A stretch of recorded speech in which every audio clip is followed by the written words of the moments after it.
Hello guys, कैसे हैं? मैं आपका आकाश। आई होप आप सब बहुत अच्छे होंगे।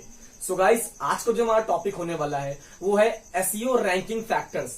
कि अगर आपकी वेबसाइट है या फिर आपका ब्लॉग है तो उसमें जब एसईओ करते हैं तो ऐसे कौन कौन से रैंकिंग फैक्टर्स होने चाहिए जो कि आपकी वेबसाइट को ओवरऑल ऑप्टिमाइज कर सकते हैं।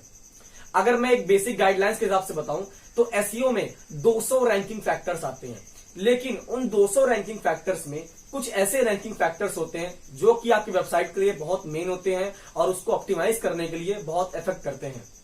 इन्हीं 200 फैक्टर्स में से मैंने 7 ऐसे फैक्टर्स निकाले हुए हैं आपके लिए जो कि आपके ब्लॉग को, आपकी वेबसाइट को जब आप उसमें यूज करेंगे तो एक आपकी वेबसाइट में बूस्टअप दिखेगा। गूगल के सर्च इंजन रैंकिंग में आपकी वेबसाइट टॉप पर आएगी और फर्स्ट पेज के रिजल्ट में आएगी। तो चलिए गाइस, बिना किसी देरी के अपनी वीडियो को हम चालू करते हैं और step by step 7 ranking factor को एक प्रैक्टिकल वे में एक समझने के तौर पे समझते हैं और स्टेप बाय स्टेप उनको देखते हैं। तो और हाँ, अगर आप मेरे चैनल पे नए आए हैं तो प्लीज मेरे चैनल को सब्सक्राइब करिएगा और साथ ही साथ बेल आइकन दबाना मत भूलिएगा। और एक छोटी रिक्वेस्ट, जैसा कि आप जानते हैं मैं अब इंस्टाग्राम पे भी आ चुका हूं, तो आप मुझे वहां भी फॉलो कर सकते हैं बिकॉज ऐसे क्वेश्चंस को मैं वहां भी रियली सॉल्व करता रहता हूं। तो चलिए चालू करते हैं।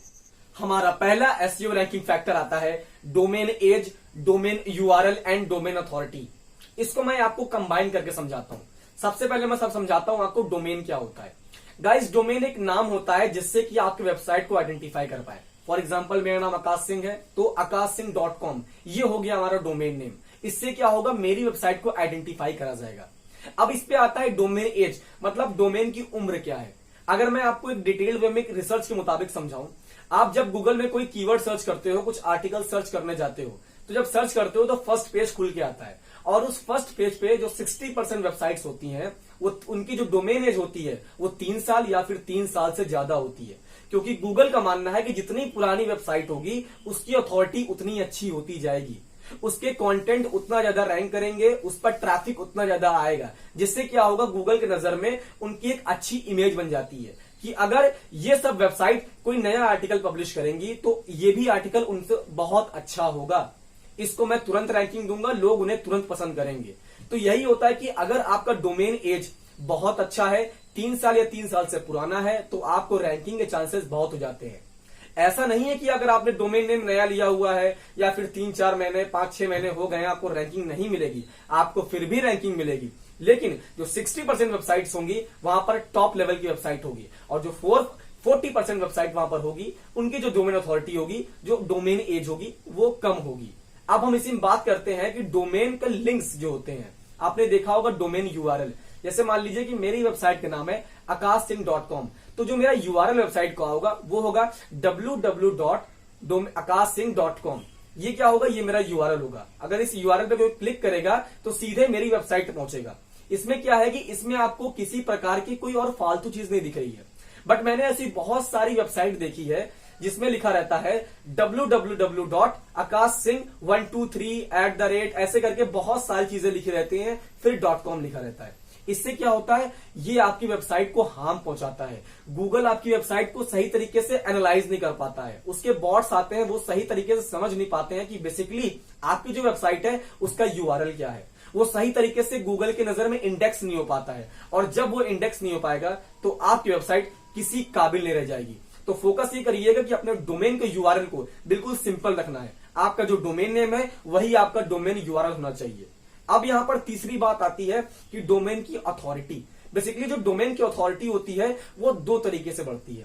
पहली बढ़ती है हमारी लिंक बिल्डिंग से, दूसरी बढ़ती है हमारी सोशल शेयरिंग से। लिंक बिल्डिंग क्या होता है, आपने देखा होगा बैकलिंक्स बनते हैं। बैकलिंक्स वही जो कि गेस्ट ब्लॉगिंग के द्वारा बनाए जाए या फिर कमेंटिंग के द्वारा बनाया जाए, जिससे क्या होता है, हमारी वेबसाइट की रैंकिंग इंप्रूव होती है। इससे क्या होता है, इससे एक और चीज होती है कि आपकी डोमेन अथॉरिटी ये भी इंप्रूव होती है। दूसरी चीज क्या होती है, social sharing. Social sharing basically क्या होता है कि आप किसी सोशल मीडिया प्लेटफॉर्म पे अपने आर्टिकल को शेयर करते हो। जब उसको शेयर करते हो तो वहां से ट्रैफिक आता है। जब ट्रैफिक आता है तो गूगल को लगता है कि भाई आपका आर्टिकल अच्छा है, आपकी वेबसाइट अच्छा है, इसीलिए आपकी वेबसाइट पर इन सोशल मीडिया प्लेटफॉर्म से ट्रैफिक आ रहा है। इससे क्या होगा, इससे आपकी डोमेन की अथॉरिटी बूस्टअप होगी, आपकी डोमेन की अथॉरिटी बढ़ेगी। अगर आपको नई वेबसाइट है या फिर आपकी वेबसाइट पुरानी हो चुकी है, आपको नहीं पता कि हमने डोमेन अथॉरिटी कैसे चेक कर सकते हैं, तो आप इजिली moz.com एक वेबसाइट है, वहां पर जाके अपना डोमेन को यूआरएल को पुट कर सकते हैं। वहां से अपनी वेबसाइट की domain authority, page authority, backlinks, ऐसे बहुत सारी चीजें चेक कर सकते हैं और इजिली आइडेंटिफाई कर सकते हैं।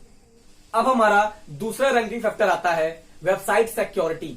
सिक्योरिटी आप जानते हैं बहुत जरूरी होती है अपने लिए भी और साथ ही साथ अपनी वेबसाइट के लिए भी। इस सिक्योरिटी मैंने दो पार्ट में बांटा है। पहला तो हमारा आता है HTTP और HTTPS। आपने बहुत सारी वेबसाइट देखी होंगी, उनके यूआरएल के स्टार्टिंग में लिखा होता है HTTP वरना HTTPS। HTTP क्या है? HTTP का मतलब होता है अनसिक्योर्ड वेबसाइट। आपकी जो वेबसाइट है वो गूगल की नजर में अनसिक्योर्ड मानी जा रही है। इसका मतलब अगर वो अनसिक्योर्ड हो तो कभी भी हैक हो सकती है, कभी भी पेनलाइज्ड हो सकती है और कुछ भी हो सकता है उसके साथ। लेकिन कुछ वेबसाइट्स ऐसी भी होती हैं जिनमें लिखा होता है HTTPS। अगर आप YouTube की वेबसाइट देखेंगे, गूगल की वेबसाइट देखेंगे, फेसबुक की वेबसाइट देखेंगे, इंस्टाग्राम की वेबसाइट देखेंगे या फिर और भी बहुत सारी वेबसाइट देखेंगे जिन पर HTTPS आता है, जो आखिरी में S लगा हुआ है, उसका मतलब होता है सिक्योरिटी। इसका मतलब आपकी जो वेबसाइट है वो बहुत सारे अटैक्स, बहुत सारे पेनलाइज सिस्टम से बची हुई है। गूगल के नजर के सामने उसको बहुत तरीके से सिक्योरिटी मिल रही है, जिससे क्या होगा, वो इजिली अपने चीजों को सिक्योर कर पाएगा। इसी वेबसाइट सिक्योरिटी में हमारा दूसरा पॉइंट आता है साइट मैप। अगर मान लीजिए कि आप कोई बिजनेस कर रहे हैं, ठीक है, उस बिजनेस के लिए आपने कोई प्लानिंग नहीं की है, कोई एक ब्लूप्रिंट नहीं बनाया है, तो क्या आप आगे बढ़ पाएंगे? बिल्कुल नहीं, बिकॉज आपके पास वो स्ट्रक्चर नहीं है। इसी तरह क्या होता है, अगर आपने वेबसाइट है तो वेबसाइट में बनता है साइट मैप। एक साइट मैप तरीके का ब्लूप्रिंट होता है, एक छाप होती है वेबसाइट की, जो कि हमें अपने गूगल सर्च कंसोल में जाके पब्लिश करनी होती है। जिससे क्या होता है, हम गूगल की नजर में ऑफिशियली काम कर पाते हैं और ऑफिशियली रजिस्टर्ड हो पाते हैं। अगर आप ऐसा नहीं करेंगे तो गूगल की नजर में आप वर्क नहीं कर पाएंगे और उनके नजर में आप इनवैलिड मानेंगे, जिससे क्या होगा, ना तो आपको रैंकिंग मिलेगी, ना तो कभी आप अपनी वेबसाइट को आगे बढ़ा पाओगे। तो बेसिकली इसमें यह करना होता है, आपको अपनी वेबसाइट का साइट मैप जनरेट करना होता है। अगर आप वर्डप्रेस पे आपकी वेबसाइट है तो इजिली आप योस्ट एसईओ नाम का प्लगइन को इंस्टॉल करके वहां से इजिली अपना साइट मैप जनरेट कर सकते हैं और अपने गूगल सर्च कंसोल में जाके उसे सबमिट कर सकते हैं। लेकिन अगर आपकी वेबसाइट कुछ अदर प्लेटफॉर्म पे है, लाइक ब्लॉगर, ठीक है, और भी बहुत सारे फ्री प्लेटफॉर्म है, वहां पर है, तो आपको गूगल पे जाके बहुत सारी website site map generator tools आते हैं, वहां से जनरेट करके देन आप अपने गूगल सर्च कंसोल में उसे सबमिट कर सकते हैं। अगर आप ऐसा नहीं करेंगे तो आपकी वेबसाइट इनवैलिड मानी जाएगी। तो ये एक तरीके का बहुत ही बड़ा लीडिंग फैक्टर होता है हमारे एसईओ रैंकिंग फैक्टर का। अब हमारा तीसरा रैंकिंग फैक्टर आता है वेबसाइट लोडिंग स्पीड। अगर आपकी वेबसाइट है या फिर ब्लॉग है और उसकी लोडिंग स्पीड, अगर कोई उसे क्लिक कर रहा है, उसकी लोडिंग स्पीड कम है, जल्दी नहीं खुल रही है, तो क्या वहां पर यूजर टिकेगा? कभी नहीं टिकेगा, बिकॉज उसे लगेगा भाई ये तो वेबसाइट खुली नहीं रही है, तो यहां पर रुक के क्या फायदा, पढ़ के क्या फायदा। यही सेम माइंडसेट होता है गूगल का। गूगल का ये कहना है कि अगर आपकी वेबसाइट जल्दी नहीं खुलती है तो हम आपको रैंकिंग नहीं देंगे।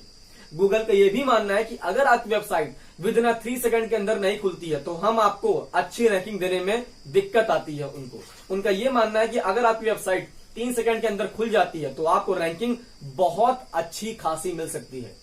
मैंने देखा है कि बहुत सारी ऐसी वेबसाइट्स होती हैं जो कि लैपटॉप पर या पीसी पर बहुत जल्दी खुलती हैं, लेकिन in comparison to laptop PC mobile में बहुत देर में खुलती हैं। तो इसके लिए हमें क्या करना पड़ता है, हमको अपनी वेबसाइट के लिए मोबाइल फ्रेंडली थीम को यूज करना पड़ता है या फिर उसे मोबाइल फ्रेंडली बनाना पड़ता है। इसके लिए आप गूगल पर जाकर इजीली सर्च कर सकते हो कि मैं किस तरह अपनी वेबसाइट को मोबाइल फ्रेंडली बना सकता हूं और उस पर किस तरह वर्क कर सकता हूं। अगर आप अपनी वेबसाइट को लोडिंग स्पीड को इंक्रीज कर लेंगे, उसे सुधार लेंगे, तो इससे क्या होगा, आपके पास ट्रैफिक भी अच्छा खासा आएगा, लोग आपके पास रुकेंगे और गूगल की नजर में आप पेनलाइज नहीं होंगे, क्योंकि ये बहुत बड़ा एक लीडिंग एसईओ फैक्टर भी होता है आपकी वेबसाइट को ऑप्टिमाइज करने के लिए गूगल की नजर में। तो बेसिकली कोशिश करिए कि अच्छी होस्टिंग चूज करिए, अच्छी प्रीमियम थीम यूज करिए, जिससे क्या होगा, आपका ये जो रैंकिंग एसईओ फैक्टर है एक बूस्ट वे में काम करेगा। अब हमारा चौथा एसईओ फैक्टर आता है जिसे हम कहते हैं कंटेंट ऑप्टिमाइजेशन। आपने सुना होगा कंटेंट इज द किंग, लेकिन मेरे हिसाब से content is the kingdom. Content आपका पूरा साम्राज्य है। अगर आपका कंटेंट अच्छा नहीं होगा तो भले आप जितनी अच्छी वेबसाइट बना लीजिए, भले आप जितनी अच्छी वेबसाइट की स्पीड को इंप्रूव कर लीजिए, कोई फायदा नहीं होगा जब तक आपके यूजर आपकी वेबसाइट पर रुक कर आपके ब्लॉग को नहीं पढ़ेगा, तब तक गूगल को समझ में नहीं आएगा कि आपकी वेबसाइट अच्छी है कि बेकार। यूजर आपकी वेबसाइट पर आ रहा है और बिना पढ़े निकल जा रहा है तो गूगल आपको कभी रैंकिंग नहीं देगा। या फिर अगर आपकी वेबसाइट पे बंदा आ रहा है और अच्छा खासा टाइम बिता रहा है, पढ़ के जा रहा है, तो गूगल आपको 100% रैंकिंग देगा। अब कंटेंट ऑप्टिमाइजेशन में क्या होता है, सबसे पहले देखना पड़ता है इसमें कीवर्ड रिसर्च। आप जो आर्टिकल लिखने जा रहे हो किस कीवर्ड पर लिखने जा रहे हो, क्या आप आर्टिकल उस पर तो नहीं लिख रहे हो जिस पर कोई सर्च ही नहीं कर रहा है। कीवर्ड हमारे क्या होते हैं, कीवर्ड हमारे वो सर्च टर्म होते हैं जो कि लोग सर्च कर रहे हैं और उस पर आर्टिकल मांग रहे हैं। जो लोग सर्च कर रहे हैं, अगर आप उस कीवर्ड पर आर्टिकल लिखोगे तो जाहिर सी बात है उस पर ट्रैफिक आएगा, उस पर यूजर आएंगे। जिस कीवर्ड पर कोई सर्च ही नहीं करता है, ना तो कोई सर्च टर्म है, उस पर आप आर्टिकल लिखोगे तो क्या रैंकिंग आएगी, क्या वहां पर ट्रैफिक आएंगे, कभी नहीं आएंगे। तो मैंने फुल कीवर्ड रिसर्च के ऊपर एक प्रैक्टिकल में वीडियो बनाई है कि आप किस तरह फ्री में कीवर्ड रिसर्च कर सकते हैं और अपने ब्लॉग को रैंकिंग कर सकते हैं। पूरी डिटेल्ड वीडियो मैंने बनाई है, उसका लिंक आपको आई बटन पे दिख रहा होगा, आप वहां जाके चेक कर सकते हैं। अब इसमें हमारा दूसरा पॉइंट आता है पीपल आल्सो आस्क। आपने ये बगल में स्क्रीन में देख रहे होंगे, जब आप कोई कीवर्ड यहां पर सर्च करते हैं, नीचे आने के बाद एक ऑप्शन आता है पीपल आल्सो आस्क। यहां पर आपको उस टाइप के क्वेश्चंस मिलेंगे जो कि आपके कीवर्ड से रिलेटेड है। आप जिस कीवर्ड पर आर्टिकल लिखने जा रहे हो उस कीवर्ड से रिलेटेड बहुत सारे लोग कुछ क्वेश्चन भी पूछते हैं, तो आप इन क्वेश्चन को अपने ब्लॉग में ऐड कर सकते हैं। इससे क्या होगा, आप इन टॉपिक्स पर भी रैंकिंग पाओगे। ये एक बहुत सीक्रेट मेथड होता है जो कि आपको कोई नहीं बताता है। तो कोशिश करिए कि आप कीवर्ड पर आर्टिकल लिखिए, लेकिन इस पीपल आल्सो आस्क का ऑप्शन को यूज करके इसको भी अपने वर्ड में, अपने आर्टिकल में लिखकर ऑप्टिमाइज करिए अपने कंटेंट को। अब इसी हमारी तीसरी चीज आती है यूज वीडियोस। मैंने बहुत सारे ब्लॉग को देखा है कि वो वीडियोस यूज नहीं करते हैं। फॉर एग्जाम्पल, मान लीजिए कि आपने किसी कीवर्ड के ऊपर आर्टिकल लिखा हुआ है और उस कीवर्ड पर जितनी वेबसाइट टॉप पर आ रही है, किसी ने अपने वीडियोस यूज नहीं किया है, तो आपके लिए सबसे बड़ी एडवांटेज है, आप वीडियोस यूज करिए। इससे क्या होगा, गूगल को लगेगा आपने वीडियो यूज की है, तो आपको रैंकिंग देने में चांसेस बहुत ज्यादा इंक्रीज हो जाते हैं। और इसी में हमारा चौथा एक और पॉइंट आता है जिसे हम कहते हैं कंटेंट लेंथ। मैंने हमेशा ये देखा है कि जितना लंबा आपका आर्टिकल होगा उतनी ज्यादा आपकी रैंकिंग होगी, और जितना छोटा आपका आर्टिकल होगा उतनी कम आपकी रैंकिंग होगी। गूगल का यह मानना है कि जो कंटेंट का लेंथ होता है वो ज्यादा होना चाहिए, बिकॉज जो बंदे होते हैं वो डेप्थ में कंटेंट मतलब पढ़ना पसंद करते हैं। जब वो डेप्थ में कंटेंट पढ़ना पसंद करेंगे तो वो आपकी वेबसाइट पर ज्यादा रुकेंगे। जब वो ज्यादा रुकेंगे तो गूगल को लगेगा आपकी टॉपिक अच्छा है, आपका आर्टिकल अच्छा है, इसीलिए बंदे रुक रहे हैं, तो गूगल उसको या फिर आपकी वेबसाइट को उस बिहाफ पर रैंकिंग देंगे। तो बेसिकली अपने कंटेंट को ऑप्टिमाइज करना सीखिए और इन सब एड्स को, इन सब चीजों को उसमें ऐड करिए जिससे कि आप फुल्ली अपने कंटेंट को ऑप्टिमाइज कर पाए। अब हमारा पांचवा रैंकिंग फैक्टर आता है यूजर एक्सपीरियंस। यूजर एक्सपीरियंस का मतलब होता है कि जो बंदा आपकी वेबसाइट पर आ रहा है उसका एक्सपीरियंस क्या है। क्या आपकी वेबसाइट पर आके वो बहुत जल्दी चला जा रहा है, क्या वेबसाइट पर आके कुछ पढ़ रहा है, या फिर आपकी वेबसाइट को खोल ही नहीं रहा है, तो क्या एक्सपीरियंस होना चाहिए। पहला इसमें हमारा आता है CTR। CTR का मतलब होता है क्लिक थ्रू रेट। इसका मतलब होता है, मान लीजिए कोई बंदा किसी कीवर्ड को सर्च करता है, सर्च करने के बाद उसके नजर में बहुत सारी फर्स्ट पेज वेबसाइट आती हैं, और उस वेबसाइट पे आने के बाद जिसका टाइटल अच्छा होगा, जाहिर सी बात है, और जिसके टाइटल में वो कीवर्ड इंक्लूड होगा जिसको वो सर्च करना चाह रहा है, तो जाहिर सी बात है बंदा उसी पे क्लिक करेगा। तो CTR कैसे इंक्रीज होता है, CTR का मतलब आपके जो टाइटल है उस पर जब ज्यादा क्लिक आते हैं तो उसे हम CTR को बढ़ना कहते हैं, और वो CTR जितना बढ़ेगा उतने विजिटर आपकी वेबसाइट पर आएंगे। तो कोशिश ये करिए कि अपने CTR को इंप्रूव करिए। CTR को आप कैसे इंप्रूव कर सकते हैं, अपने टाइटल को सुधार कर, अपने टाइटल को आई कैची बनाकर उसमें कुछ ऐसे वर्ड को ऐड कर सकते हैं जिससे कि आपका CTR इंक्रीज हो सकता है। अपने टाइटल में कीवर्ड इंक्लूड करिए, जिस कीवर्ड पर आप आर्टिकल लिख रहे हैं उस टाइटल में उस कीवर्ड को इंक्लूड करिए, जिससे क्या होगा, जो बंदा सर्च करेगा तो हो सकता है आपके उस पर क्लिक करे। फॉर एग्जाम्पल, मान लीजिए कि कोई ऐसा बंदा है जिसने अपना टाइटल बहुत अट्रैक्टिव लिखा है, बहुत आई कैची लिखा है, और वो फर्स्ट पेज के 5th पोजीशन पे आ रहा है, लेकिन जो शुरुआत में 1st, 2nd, 3rd, 4th position पे आ रहे हैं उनका टाइटल उतना अच्छा नहीं है, लेकिन फिर भी वो रैंक कर रहे हैं। और जो बंदे सर्च कर रहे हैं वो सीधे जाके जो 5वीं नंबर की वेबसाइट है जिसका टाइटल अच्छा है उस पर क्लिक कर रहे हैं, तो इससे क्या होगा, गूगल को लगेगा भाई इसकी वेबसाइट अच्छी है, इसका टाइटल अच्छा है, इसका आर्टिकल अच्छा है, तभी लोग यहां क्लिक कर रहे हैं, तो गूगल उसको 5वें सीधे 1 नंबर पे उठा के रख देगा। बिकॉज गूगल चाहता है कि मेरे कस्टमर को, मेरे यूजर को सबसे अच्छा आर्टिकल मिले। तो कोशिश करिए कि अपने CTR को इंप्रूव करिए। इस पर मैंने एक डिटेल्ड वीडियो बनाई हुई है, जिसका लिंक आपको आई बटन में मिल जाएगा। अब वहां से जाके इजीली चेक कर सकते हैं। अब इसी में हमारा दूसरा पॉइंट आता है बाउंस रेट।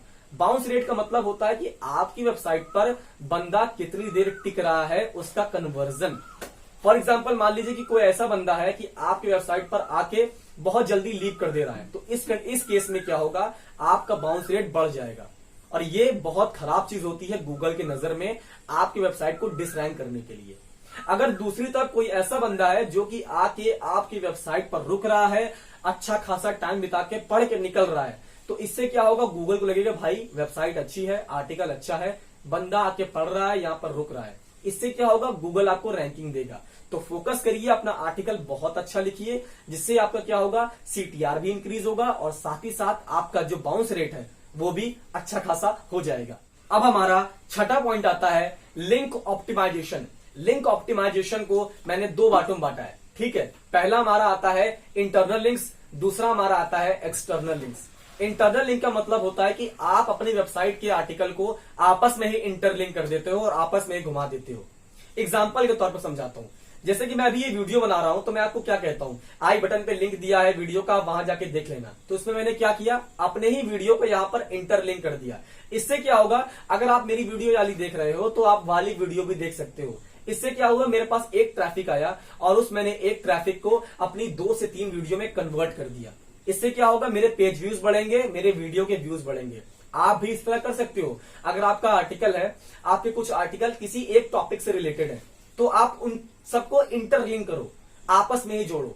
अगर कोई बंदा एक आर्टिकल पढ़ने आया है और उसको उसी टॉपिक से रिलेटेड दूसरा आर्टिकल वहीं मिल गया, तो आप बंदा उस पर भी क्लिक करके जाएगा। तो इससे क्या होगा, एक ट्रैफिक यहां पर आया, फिर आपके दूसरे पेज पे गया, वहां पर दूसरे आर्टिकल को लिंक कर दो, वहां से उस पे गया, तो क्या हुआ, वो बंदा आप वेबसाइट में घूमता रहेगा। इससे क्या होगा, गूगल की नजर में लगेगा भाई वेबसाइट पर कोई आया है तो सारे आर्टिकल पढ़ रहा है। आपका जो बाउंस रेट कहते हैं वो कम हो जाएगा, लोग बंदे पढ़ेंगे तो आपको रैंकिंग ज्यादा मिलेगी। अगर आपको नहीं पता कि आप इंटरलिंक कैसे करते हो, तो आप गूगल पे इजीली सर्च कर लो, वहां पर बहुत सारी वेबसाइट्स होंगी जहां पर आपको समझ आ जाएगा कि हम किस तरह इंटरलिंक कर सकते हैं। और इसी में हमारा दूसरा पॉइंट आता है कि एक्सटर्नल लिंकिंग। एक्सटर्नल लिंकिंग का मतलब होता है अपने वेबसाइट में या फिर अपने आर्टिकल में दूसरे वेबसाइट के आर्टिकल का लिंक देना।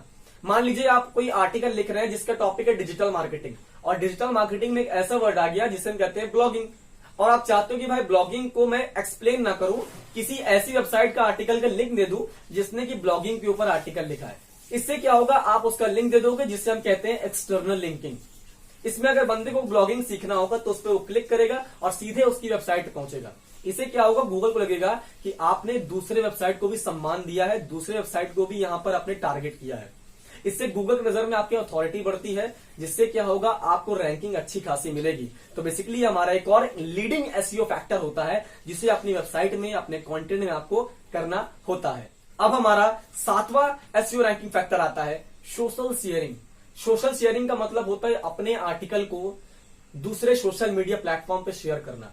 आपने फेसबुक सुना होगा, इंस्टाग्राम सुना होगा, रेडिट सुना होगा, कोरा सुना होगा, ऐसे बहुत सारे प्लेटफॉर्म है जहां पर अपने आर्टिकल को आप शेयर कर सकते हैं और वहां से ट्रैफिक गेन कर सकते हैं।